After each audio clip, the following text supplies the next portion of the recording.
એકબીજાના વિરોધી આદિવાસી નેતાઓ એક મંચ પર જોવા મળ્યા. એકબીજાના વિરોધથી ત્રણ આદિવાસી નેતાઓ જોવા મળ્યા એક મંચ પર. તાજેતરમાં નેત્રંગ તાલુકામાં એક લગ્ન પ્રસંગમાં ભરૂચના ત્રણ આદિવાસી નેતાઓએ હાજરી આપી હતી. ભાજપના મનસુખ વસાવા, આમ આદમી પાર્ટીના ચેતર વસાવા અને તાજેતરમાં જ ભાજપનો સાથ છોડી દેનાર મહેશ વસાવા એક સાથે જોવા મળ્યા હતા.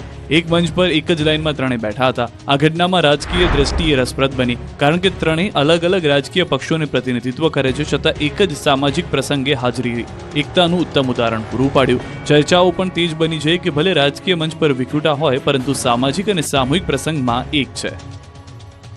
વડોદરા ભાજપના યુવા મોરચાના પ્રમુખ સાથે ટપલી દાવ. વડોદરા ભાજપ યુવા મોરચાના પ્રમુખ પર ટપલી દાવ થયો. ભાજપના કાર્યકર્તાઓએ પ્રમુખ પરની દાજ ઉતારી નાખી. કાર્યક્રમ હતો નેશનલ હેરાલ્ડને લઈને કોંગ્રેસનો વિરોધ કરવાનો. રાહુલ ગાંધીના પુતળાનું દહન કરવામાં આવી રહ્યું હતું. ભાજપના કાર્યકરોની સાથે સાથે ભાજપ યુવા મોરચાના પ્રમુખ પાર્થ પુરોહિત પણ હાજર હતા. ત્યારે ભાજપના કાર્યકર્તાઓએ રાહુલ ગાંધીના પુતળાની સાથે સાથે પાર્થ પુરોહિતની પણ ધુલાઈ કરી હતી. ભાજપના કાર્યકરોએ પોતાનો જૂનો ખાર હોય તેમ પ્રમુખના માથામાં મારી હાથ સાફ કર્યા હતા. જૂનો બદલો લેતા હોય તેમ ખુદ યુવા મોરચાના જ કાર્યકરોની પ્રમુખ પર ટપલી દાવ કરી દેતા આશ્ચર્યજનક દ્રશ્યો સર્જાયા. અકોટા દાંડિયા બજાર 4 રસ્તા પર પ્રમુખને મારતા શિસ્તબદ્ધ પાર્ટીમાં જ શિસ્તના લીલા ઉડી ગયા. આવતીકાલથી ગરમી ઘટશે અને ધૂળની ડમરીઓ ઉડશે.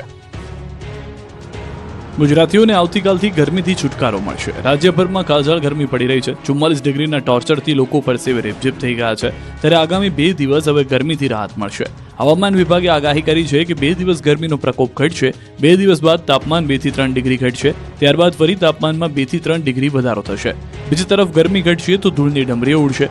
આવતીકાલથી ગુજરાતમાં તેજ પવન ફૂંકાશે.